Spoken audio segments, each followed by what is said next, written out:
ఎందుకంటే ఈవేళ ప్రభుత్వం పశ్చిమ గోదావరి జిల్లా వీరవాస్త్రంలో జరిగిన రొయ్యల రైతుల సదస్సులో రైతులు తీవ్ర ఆవేదన వ్యక్తం చేశారు. గత 3 దశాబ్దాలుగా ఆక్వా రంగాన్ని అభివృద్ధి చేసి దేశానికి వేల కోట్ల విదేశీ మాదక ద్రవ్యం తెచ్చిపెడుతున్నప్పటికీ ఇక తాము మాత్రం అప్పుల్లో కూరుకుపోయి నష్టాల్లో బతుకుతున్నామన్నారు. ఎగుమతిదారులు, మేత కంపెనీలు ధరల పేరుతో దోపిడీ చేస్తున్నాయని, ప్రభుత్వం నుంచి విద్యుత్ సబ్సిడీలు, రుణాలు, నీరు, డ్రైనేజీ వంటి మౌలిక సదుపాయాలు అందడం లేదు అని విమర్శించారు. రొయ్యలకు గిట్టుబాటు ధర కల్పించాలి, మేత ధరలు తగ్గించాలని డిమాండ్ చేస్తూ ఏప్రిల్ వరకు గడువు ఇచ్చారు.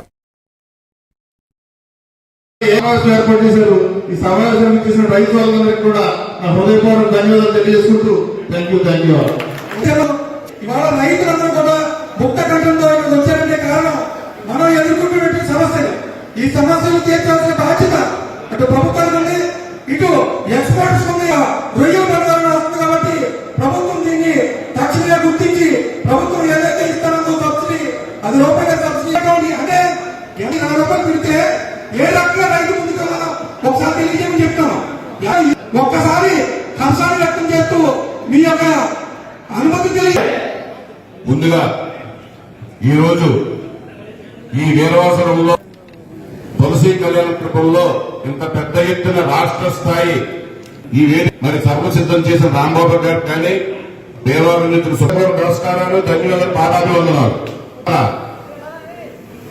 తెలుసు ఈ రోజు ఇంత పెద్ద ఎత్తున రోజు కార్యక్రమం ఏర్పాటు చేయడం జరిగింది. Thank you. సంఘమైనా నాయకులైనా ఏ రైతైనా కోరుకునేది ఒకటే, సమస్య పరిష్కారం అవ్వాలి.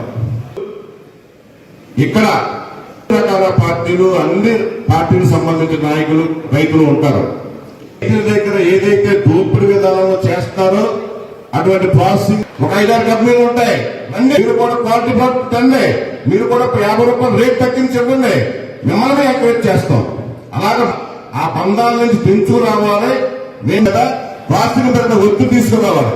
ఒక్క రూపాయి డబ్బులంటే పిల్లవాడు భరించినారు కానీ ఏ ఫీడ్ ప్లాంట్ ఒక్క రూపాయి ఇస్తున్నారు.